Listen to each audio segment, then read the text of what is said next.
Today's webinar will be covering off the topic of vulnerability and what your contact center can do to support your customers. I'm delighted to be joined by Helen Lord and Sandra Thompson today. So MaxContact are a contact center provider. We focus on all forms of communication with clients, whether that's via phone in, telephone out, email, web chat, and all the various communication channels. I personally, my name is Sean McIver. Hello. I'm a product owner here at MaxContact. Previously to that, I worked within contact centers across a range of roles over the course of about 10 years. So I've been involved across debt recovery and collections. I've been involved in the utilities side of things. So I've and a number of other B2C environments as well as B2B. So I've got quite a range of experience in terms of the experience of both the contact center and the solutions that they utilize. My role here at MaxContact is to ensure that the products that we provide and the features that we add into those products are going to be of benefit to our clients and customers. So looking forward to this conversation. I would introduce Helen Lord and Sandra Thompson myself, but seeing as they're here, it seems it would be more suitable for them to introduce themselves. So, Sandra Thompson, I will start with yourself. Hello and welcome. Hello, how are you? Very well, thank you. And you? Yeah, really good, thank you. So where to start? I've worked in customer experience for around 15 years now. I do a bit of employee experience, but for the purpose of this session, I'm bringing the training that I've had in emotional intelligence. So I'm an emotional intelligence coach, and I've been bringing, as best I can, emotional intelligence to the world of customer experience and employee experience. And also Helen Lord. Hi. Hello and welcome. Hi there. Yeah. So, morning, everybody. Yes, I'm Helen Lord. I'm the Chief Executive Officer of the Vulnerability Registration Service. My background is sort of years of 20 odd years of experience actually dealing with their consumer facing team who were primarily dealing with credit report related queries. So a huge team dealing with people who primarily had been declined credit actually and had got issues related to that. But Vulnerability Registration Service, we set up about 6 years and we're quite a simple concept really. It's just around collating information to highlight individuals' vulnerable circumstances so that organisations have a heads up are able to offer the right level of support, the right way of communicating with individuals. So we collate information directly from individuals themselves or from people who can act on behalf of them. And that vulnerability can relate to financial hardship, but it can also relate to circumstantial vulnerabilities such as health, coercion, life events, you name it really. So that's for me. Excellent. Thank you very much, both. I have a small disclaimer that I need to do before we continue on. It is November. I am doing Movember. This isn't my usual look. So I just want to get that out of the way for anyone who's watched the webinars with me previously. This isn't fun. Okay. So with that being said, and with the introductions done, thank you very much, both. I'll do a little bit of a setting of the scene if that's okay. So it's no surprise, I imagine, to everybody attending the call at the moment that this is where we are at the moment. On the right-hand side, you can see that we've got some headlines that have just been grabbed from the papers, from various different sources over just the last 6 months. And those sources we will make available. It's worth pointing out now, don't worry about grabbing screenshots or anything. We'll be sharing all of these slides after the webinar with all of the attendees, including those who are unable to attend. So a bit of background.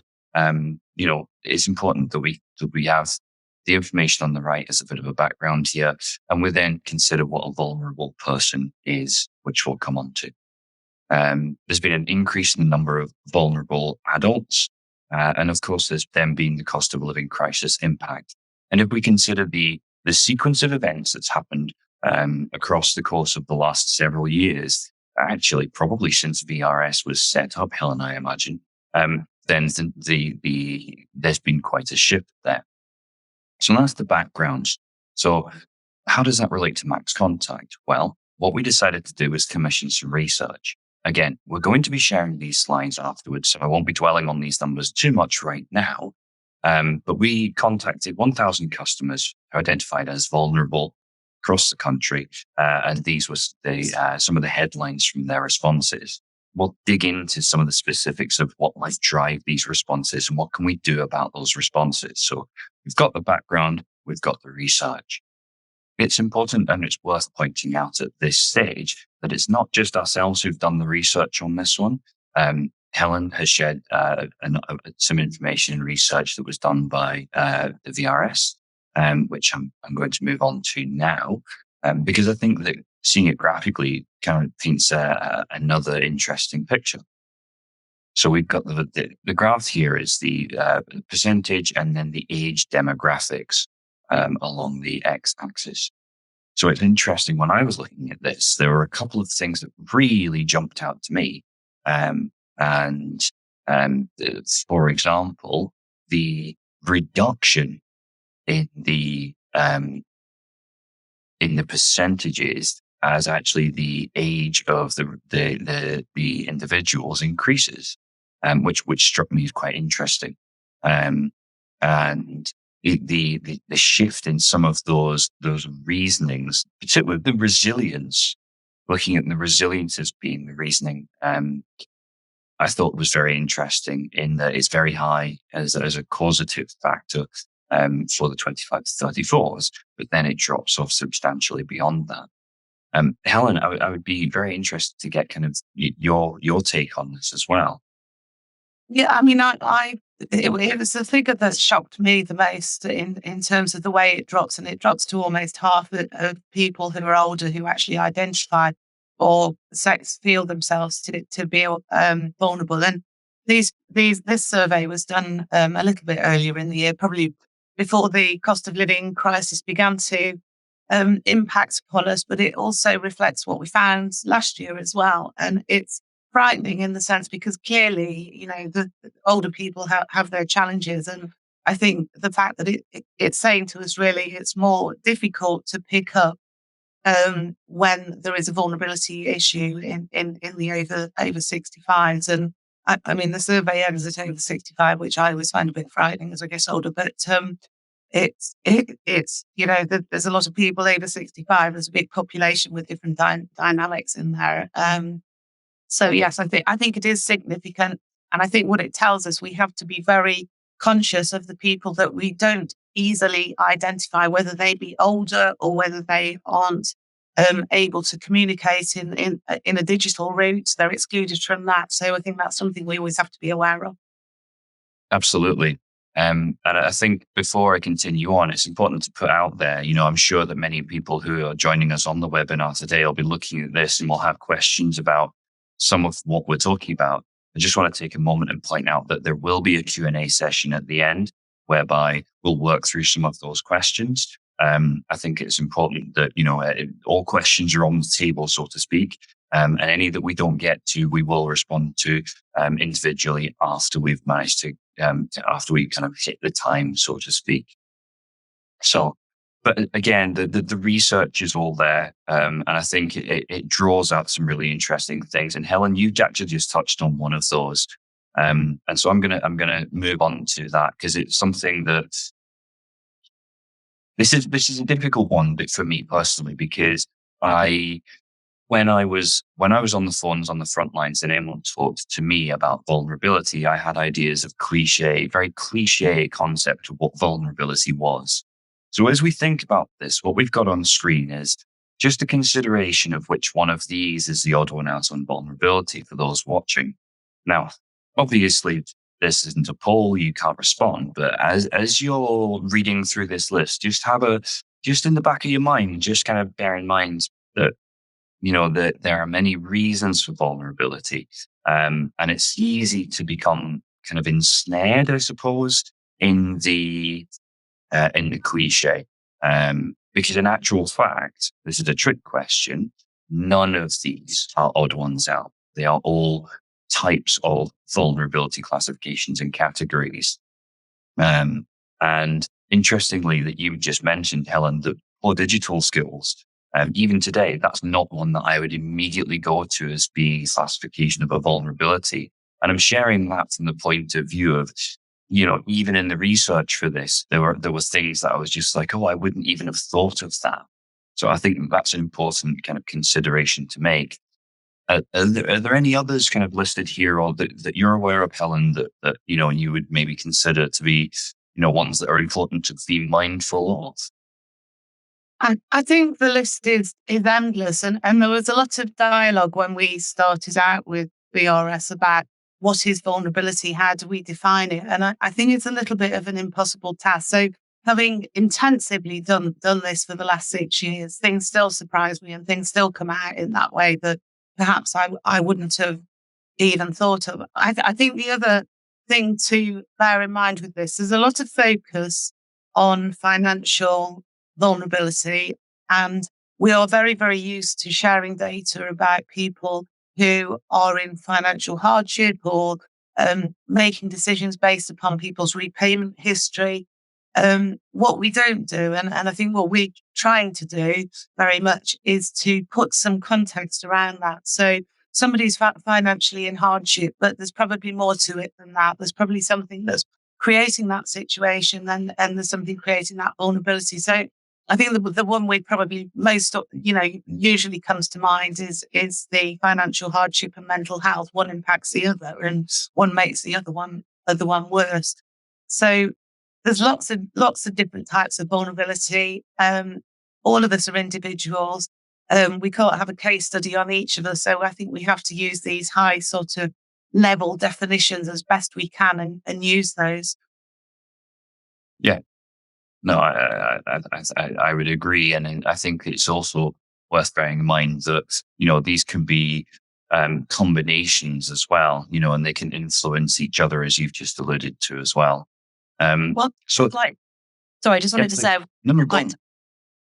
when I worked with Macmillan Cancer Support, one of the things that I had no idea about was exactly what you've just said, Helen. People who were the breadwinner of the household, who were then unable to work or were able to work, but weren't in the right mindset for very good reason. It had a ripple effect. So it wasn't just the individual, it was the people around them that felt that. And I think sometimes we underestimate the actual scope of this sensation of vulnerability, uncertainty. I really sometimes wish that vulnerability could be replaced with the word uncertainty or extreme uncertainty, because what we're dealing with is a lack of confidence, a lack of competence to have the ability to make good decisions and to be informed. I just wanted to throw that in there. Yeah, no, I think that there's, again, it also, if you say to someone extreme uncertainty, that's a much broader term than perhaps the psychology behind the word vulnerability as well, which I think is an interesting point, and framing it in that way perhaps puts it through a slightly different lens. So that's the introduction of kind of the grounding for our conversation. So I'm going to kick off with the first question. I'll come to yourself first on this one, Helen. And it's going back to something that you said previously. So between, we think about, since VRS has been set up, the economic downturn, the cost of living crisis, and of course, the COVID pandemic and the new world that we're living in, has the definition of, or rather, how has the definition of vulnerability and the landscape there gone through a transformation in those years? Okay, I think there's more of a recognition of there being an issue. Now, it's a lot longer journey than that, I guess, in many ways. And I alluded to it a few minutes ago in terms of financial hardship. We've always looked at that. We've always been happy to an extent to share data about our personal finances. Credit referencing's been around since the early 1980s. What we haven't really done is focus more in terms of people's circumstances. I think there has been stigma in the past around mental health. I think for most people that has gone away. I don't think there's the same stigma in terms of debt. It's not like we're all going to be sent off to Newgate prison because we're in debt anymore. It's an acknowledgement that probably most of us are not deliberately not paying our bills. We're doing it for a reason. So I think there is that acknowledgement. There's also a real appetite now to actually proactively do things. Now, that appetite has definitely increased. I would say the one thing that hasn't increased enough for my liking is the actual action on the back of that. So there's still an awful lot of talk.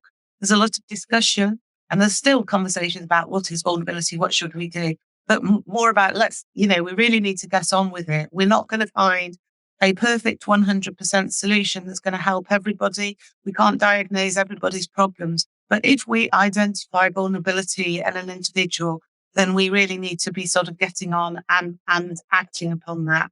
So I think there is an appetite. I think there is a shift in feeling. And I think with things like the FCA's consumer duty and equally in the energy sector with what's happening at the moment, I think this is shifting from a group of people who have responsibility for vulnerability in organizations, sitting with them without necessarily always having the empowerment to make change. I think it's now shifting up to at the board level agenda. And I think now is really the time when things should and could change. Which, just before I bring Sandra in, and purely because we're kind of talking about this, I think it's worth bringing in what was going to be my next question at this point, because it touches on exactly this. So I'll ask my next question and I'll come to you, Sandra. But with there being a significant upswing in the sheer volume of people who fall into that vulnerable category, how have businesses responded to, or business leaders responded to that uptick in that volume? And has that been proportionate and adequate? So again, kind of let's, I want to encompass what you've just touched on there, Helen, because I think that that's a critically important factor. But Sandra, I'll come to you first on this one, if that's okay.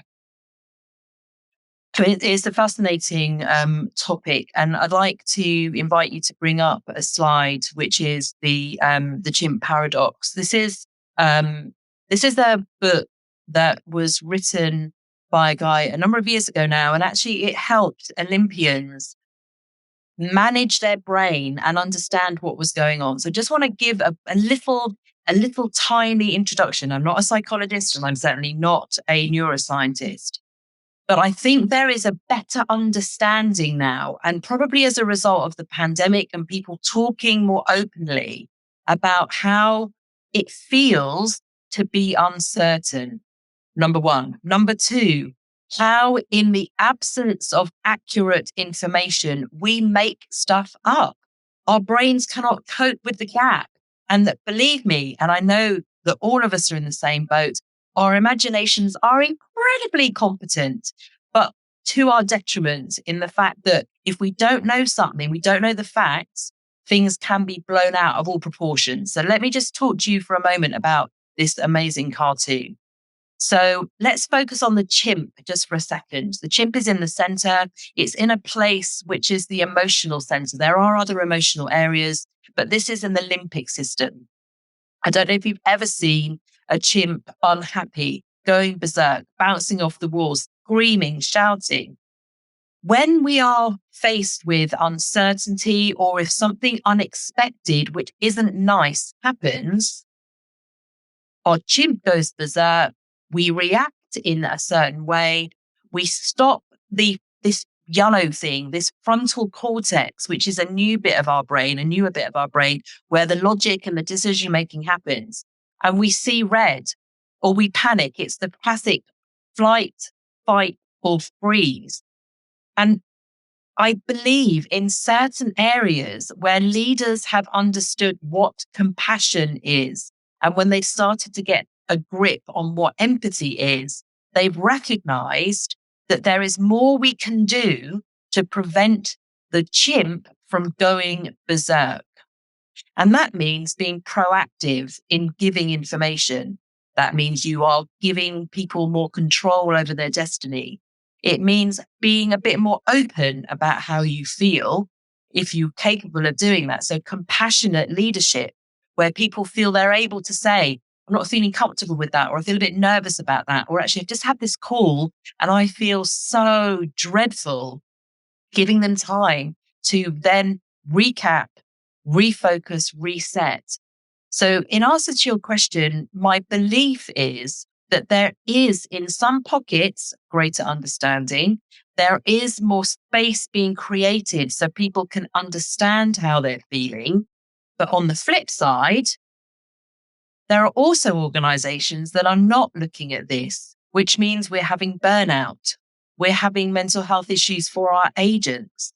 We're having customers who feel that they're not understood or they've been mistreated because the agent has been unable or lack of empowerment to do the right thing, to calm the chimp down with the customer that they're speaking to. There's so much to say on this, but I'm hoping that just that tiny introduction into what goes on in our brain when something unexpected happens, and also to know that in the absence, when there's silence, when you think you're doing the best thing by not updating your customers, it could be the worst thing you're doing because their imagination has run wild. And then when you speak to them after absence, you're going to be faced with anger. And anger is actually code for fear or threat.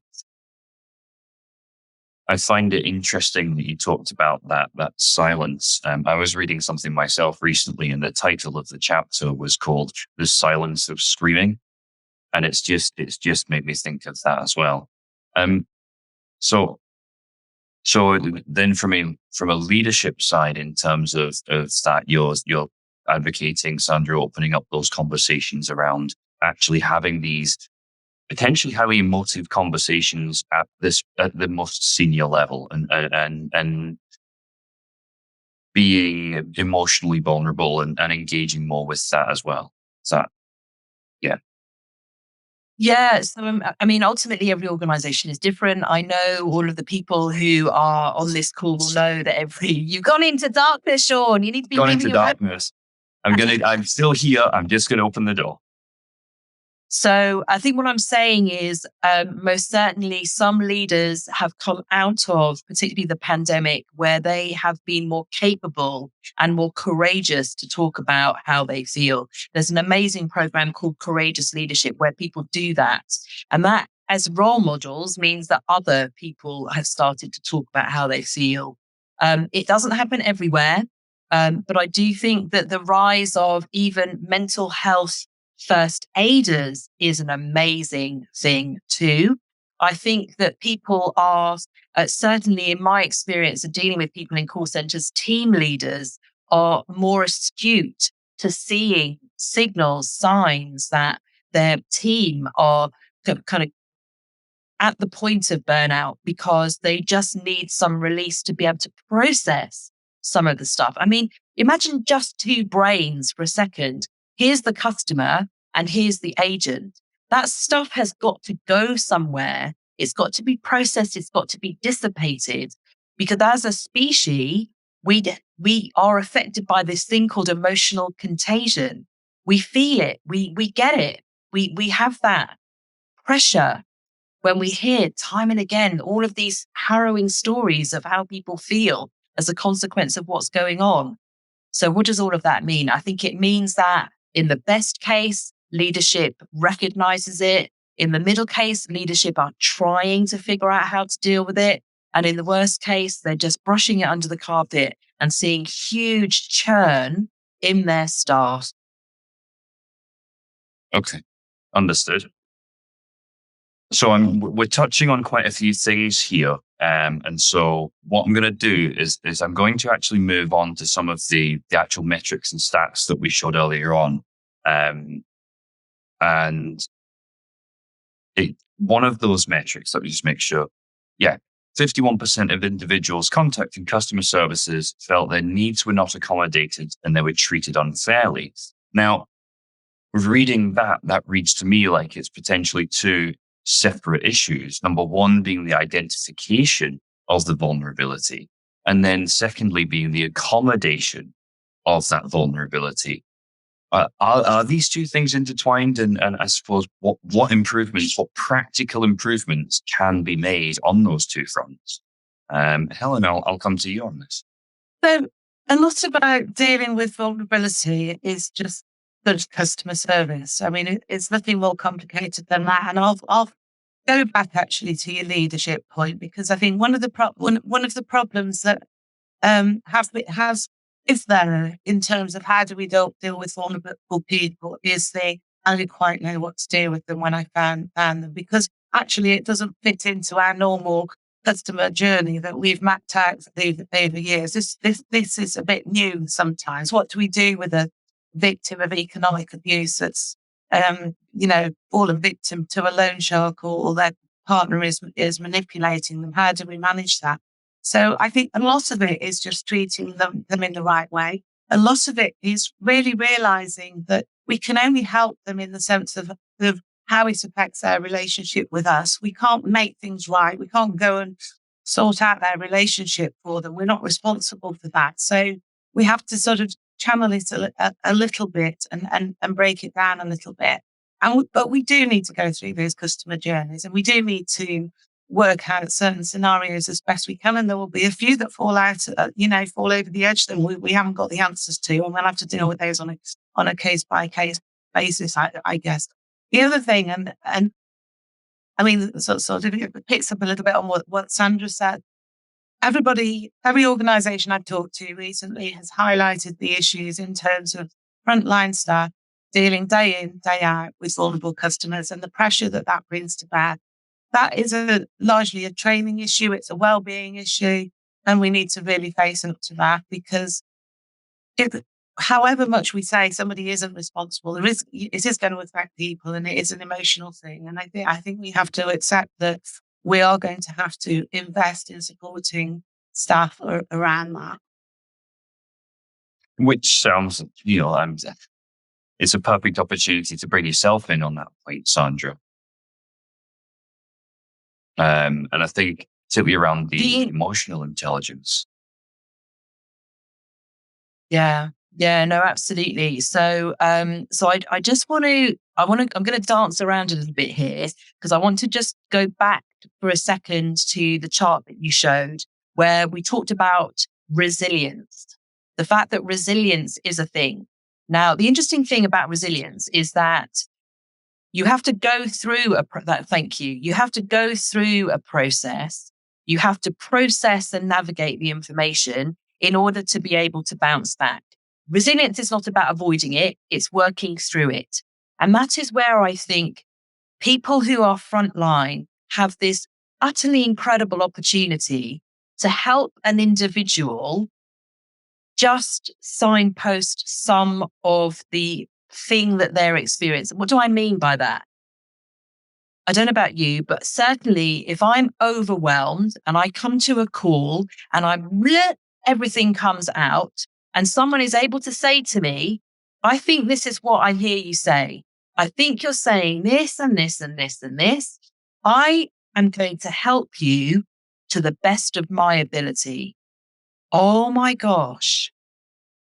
What's happened there? Number one, you have listened. Number two, you've told me back. Number three, you've helped me organize the thoughts in my head. I'm feeling more control. You're also enabling me to see something which was like spaghetti in my brain. You're now telling me you're going to help me as best you can. So back to Helen's point, we're not psychologists. We can't fix everything. But what you can do is help bring a bit of order, because people do like to have a bit more control, and they feel very often like they are out of control. And if an agent says to me, and this has happened a few times when I got overwhelmed with something, I know I can help you with these points, and I'm going to do that with you. Let's do that together now. So I'm not on my own. You're going to help me. Amazing. You also make me feel significant. And this is about power. When people go through these types of experiences, and Helen, I'm not qualified to talk about this, but I'm telling you what I think. People feel powerless. They feel like they're being done to. They feel like what on earth am I going to do? I don't even know where to start. So by an agent being able to say, we're going to work through this together. How does this sound? Checking in, you've got the power. Let's do this. If you can do that, when you take these steps, and at the end of the call, one, I've organized my thinking. 2, perhaps we've managed to fix a few things, but I'm assured that it's not as bad as I thought it was at the beginning of the call. The fact is that agents, if they have the skill of emotional intelligence, they are able to understand their own emotion. They're able to separate themselves from what I've said as emotional contagion. They do have the ability to separate themselves from the emotion that is being presented to them and their own emotion.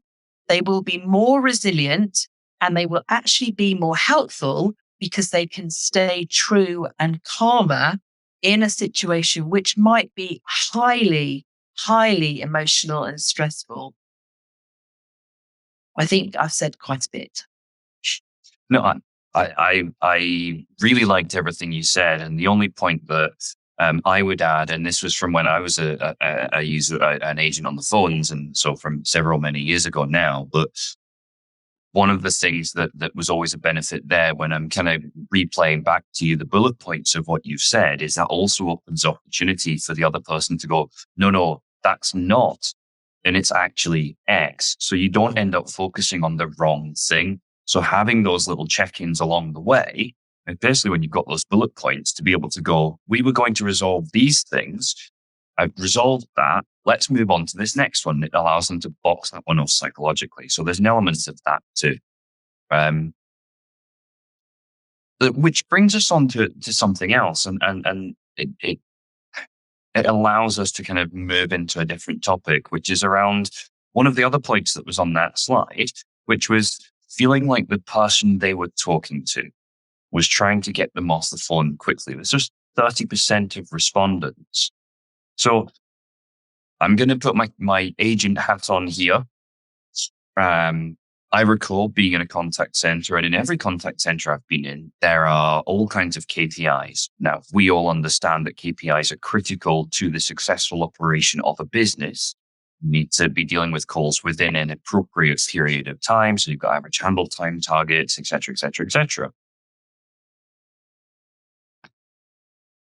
But the pressures to resolve the interaction that you're on at that time, whether that's voice or whether that's digital, that feels to me like it contrasts with the customer experience, and the research is supporting this, that they're being pushed in order to meet the incoming demand.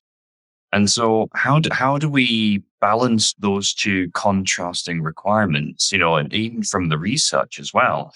Separate research done by another company looking at the contact center industry as a whole, inbound wait times are at record highs.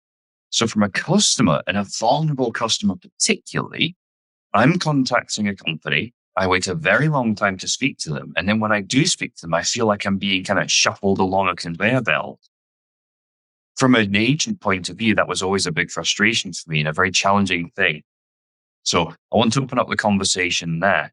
I realize that's not a question as such. That's more a starting point. But again, what are your thoughts?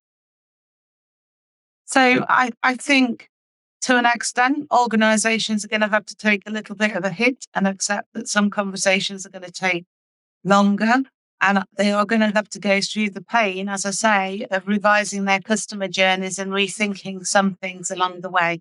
Because by leaving a vulnerable person who's in the situation that Sandra very well easily articulated, somebody who's been pulling their hair out at 3:00 in the morning, is very stressed, very on the defensive, doesn't know a way out of it, you're not necessarily going to be able to deal with that call quickly. So you're going to have to start to address that. So it's working through those customer journeys, but equally, at the same time as doing that, I think you're going to have benefits at the same time by identifying somebody, for example, with accessibility issues. If you know that somebody's got an accessibility issue, you can respond to that straight away and sort it out for them, rather than having a 10, 15-minute conversation about how we're going to sort it out for them, by having that knowledge up front and having a route around how to deal with that. So I think it swings and roundabouts. There's going to be some protracted conversations that we have to accept will happen, but some of those conversations we can abridge and deal with it for the benefit of everybody more quickly, I think. I feel a bit passionate about this, so hold on to your hat. Right, where to start? Number one, if you have good understanding of what the issues are and how people feel about some of those issues, why are you not creating more content that is emotionally connecting? And what I mean by that is, please don't put an FAQ at the back of your website. Please do film some people talking about a scenario and how they fixed it, or steps people can take to feel more empowered, or whatever the scenario is. Audio, visual, film.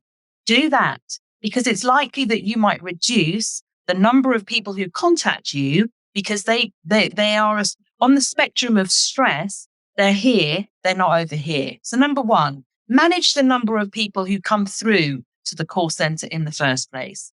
Number two, please have your statistics right. And what I mean by that is you will be able to see that someone has called you back 2, 3, 4 times because you've cut them off.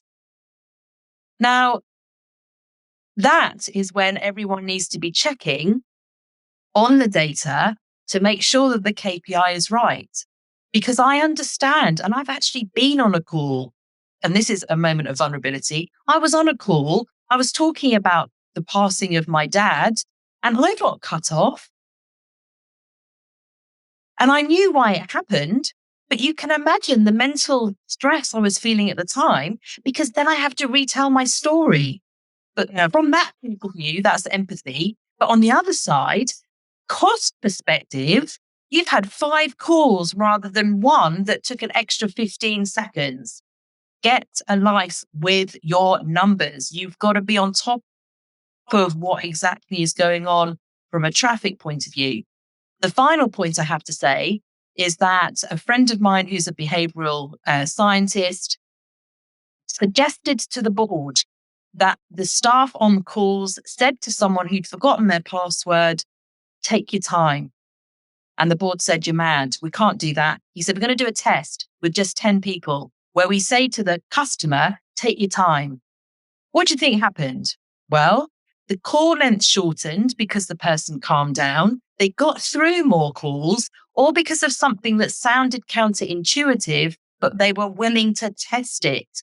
I'm not asking you, ladies and gentlemen, to chuck everything out and start again, but I am inviting you to do some test and learn. Number 1, on the content. Number 2, know your data. And number 3, try something counterintuitive that will get that chimp to calm down so you can get all of the information you need to be of service.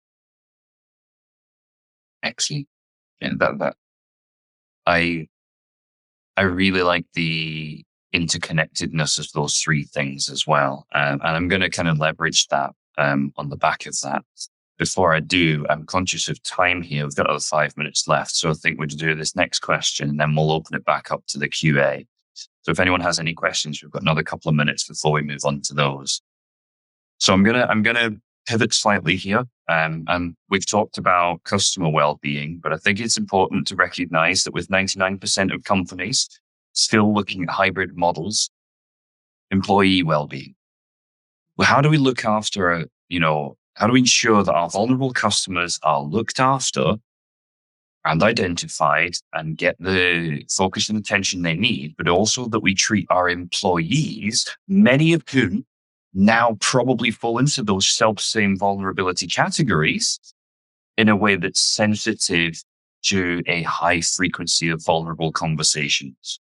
So what can we do about that? Helen, I'm gonna come to you on this one first, if that's okay. Well, I think the first thing you need to do is ensure that there isn't a blame culture out there, because that's just adding another stress onto somebody. We've talked about call times and trying to manage those. If there's a pressure on those individuals to manage people with a limited period of time, the response of somebody who's probably on the defensive, if they're in arrears or feel they've done something wrong, is that they're going to be aggressive or upset, and that's going to prolong the call. So that's going to put greater pressure on the individual. And I think there has to be well-being, there has to be staff training, and there isn't enough, I don't think, yet, training for people. If we think how many people work in contact centres that are dealing with this on a day-to-day, I don't think there's sufficient training out there yet for people to access. But where it is there, I think organisations need to do that, because a lot of this is common sense. A lot of it is just thinking through. A lot of it is some of the stuff that Sandra's just covered off. Once you think about it, it sort of takes a bit of the pressure away. So if we can get people in the situation dealing with those calls to actually think about it, relate it back to themselves, think this could be my mum, this could be my best mate, or whatever, it takes the heat out of it a little bit and the pressure away a little bit. Excellent. And Sandra, I suppose, that's a great lead in for yourself in terms of the training side of things. What are some of the things that we can do there, just with the couple of minutes we've got left? So super quick. Number one, do you honestly know what the temperature is of your staff who are working remotely? There's some brilliant tools out there that people can tell you how they're feeling. Team mood. There's something else called form. Check them out, because then your staff can say, I'm feeling a bit low, I'm feeling a bit stressed, I'm feeling great. People won't tell you this necessarily, but if you give them a tool, they will tell you that way. That's number one. Number two, start a team meeting just checking in. How is everyone? And when you get fine, you might ask, what's the top thing that you feel amazing about? Or what's the thing that's standing in your way, to dig a bit deeper? And the final point, I guess, and I'm bound to say this, aren't I, is emotional intelligence. To spend some time inviting people to explore their emotions, to be able to manage them, and check out some Harvard Business Review articles on what emotional intelligence is, and use things like the emotional culture deck. I'm sure we'll write some notes when we send this out so that you can get to this stuff. There are so many things out there. If you have the willingness and courage to do it, you can create more emotional intelligence with yourself and with. Excellent. Yep. No, I agree. We've got 1 minute left. So I think we've got time for just one more. We've talked a lot about the incoming contacts to the business, but in terms of the outgoing contacts, what can we do? And this is just, bullet points. Sandra, start with yourself. I think I might have a cheeky little slide up my sleeve. Okay, let me have a quick check. That should now be showing. Okay, lovely. So I'm going to run through these super quick. If you're able to prepare your customer for the contact they are going to receive, if you can send them a message to say, we're going to call you over the next few days just to check in on how you are, it's much better than all of a sudden you've got a call. Because coming back to Helen's point, if I think I've done something wrong, if I think I've made a mistake, if there's something on me, you're going to get defensiveness, you're going to get aggression, you're going to get accusation. You don't need to do that. Manage that chimp. Make sure they know that you're going to be in contact with them at some point. The second point is hearing and not listening. Are you really tuned in to the response that you're getting when you put that outbound call? The words, the size, the non-verbal, the repeated language. Tune in on that. Notice things. Inquire. Ask for clarification. And the final thing, which is really tricky because it comes up against culture, is something called the thin rule book. Work out what degree of risk there is with your agents going above and beyond. Work out how you can empower them to do the right thing for individual customers, because the agent will feel good, they've done the best they can, and the actual customer will feel significant. And what this means is there's a pre-agreed kind of framework, which is you can make decisions like this. You should really get escalation and approval for these kind of things, which gives them more comfort of being able to do the right thing in the moment, knowing that the company has got their back. They're just 3 examples. Excellent. On that note, I have to put an apology out. We have run out of time, unfortunately.